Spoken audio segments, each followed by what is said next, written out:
referred to the Securities Investor Protection Corporation as the SPIC. Yes, he called it the SPIC over and over again. Wow. Besides the obvious problem there, McCain also did not seem to know the purpose of the SIPC, since he called the organization a regulator, and it actually isn't that. Today was what you might call a terrible, horrible, no good, very bad day on McCain's campaign trail. And that brings us to the issue of Spain. José Luis Rodríguez Zapatero to the White House to meet with you?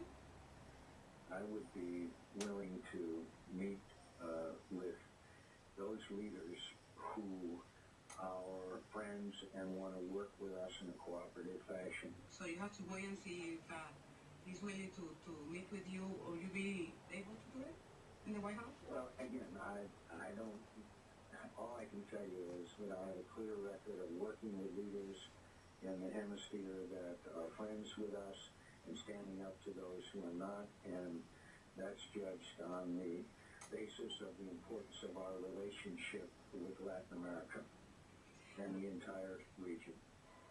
The entire region, Latin America, the hemisphere?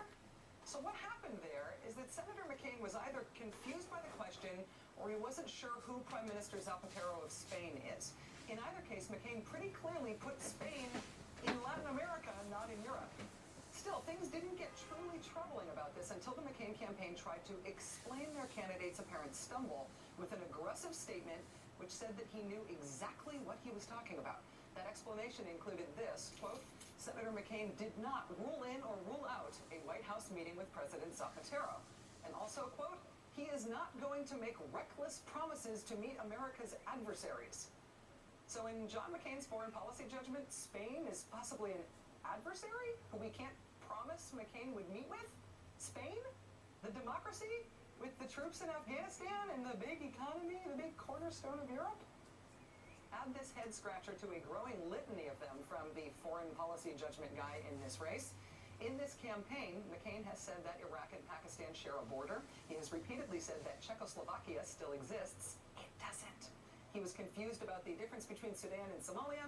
He was confused about whether it's more NATO troops or more U.S. troops that he wants to send to Afghanistan. He was confused about what U.S. troop levels are in Iraq. He was confused about Iran's relationship with al-Qaeda. He was confused about the difference between Sunni and Shiite Muslims.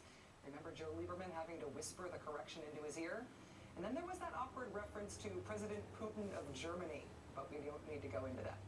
Add the foreign policy gaffes to the aggressive stance toward bombing Iran, his running mate's assertion that perhaps we do need a war against Russia, and now they're drawing a line in the sand